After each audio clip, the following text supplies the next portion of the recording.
I'd like to take a minute to talk about the best data techniques that you can have for collecting GPS data in the field.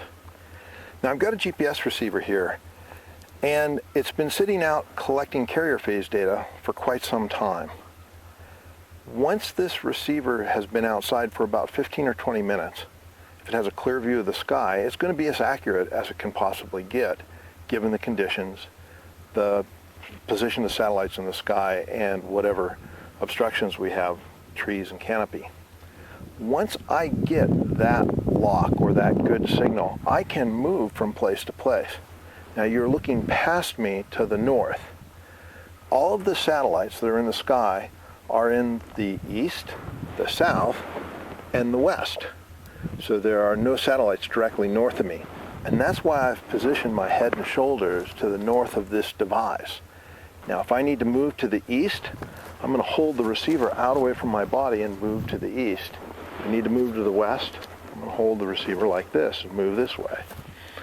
If I need to move to the south, hold the receiver out in front of me, walk forward, and again back this way.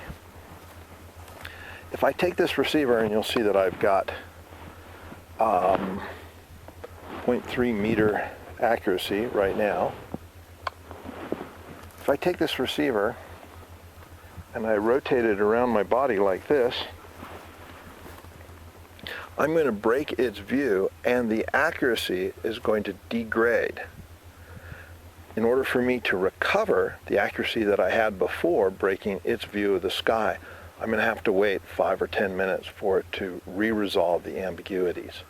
Now this receiver is tracking GLONASS, so when I do that, when I block its view, it will recover more quickly, or perhaps it will be able to track through that event. Some of the things that this receiver can't track through are if you set it on the ground. The reflections on the ground are so severe that it's going to greatly degrade its accuracy. And again, whether you're doing real time or if you're going to post-process, you're going to have to wait for 5 or 10 minutes for it to regain accuracy.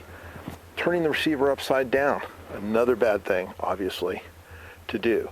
Now you can get rid of all of these constraints on presenting the internal GPS receiver's antenna to the sky by using an external antenna. So for instance, if I take this and hook up an external antenna, the GPS receiver, gonna have to resync, but now I can move around by grabbing the pole without obstructing the GPS receiver's view of the sky. So an external antenna, this is a geodetic antenna. There's also a magnetic-based antenna. Got a little magnet in the bottom that's intended to be used on the roof of a car. The better the antenna, probably the better signal you're going to get, but I would also tell you that the internal antenna in this GPS receiver is an excellent antenna. There's probably not, you probably can't get much better results with an external antenna that you would get with the internal antenna, assuming the internal antenna is presented to the sky in the best method possible.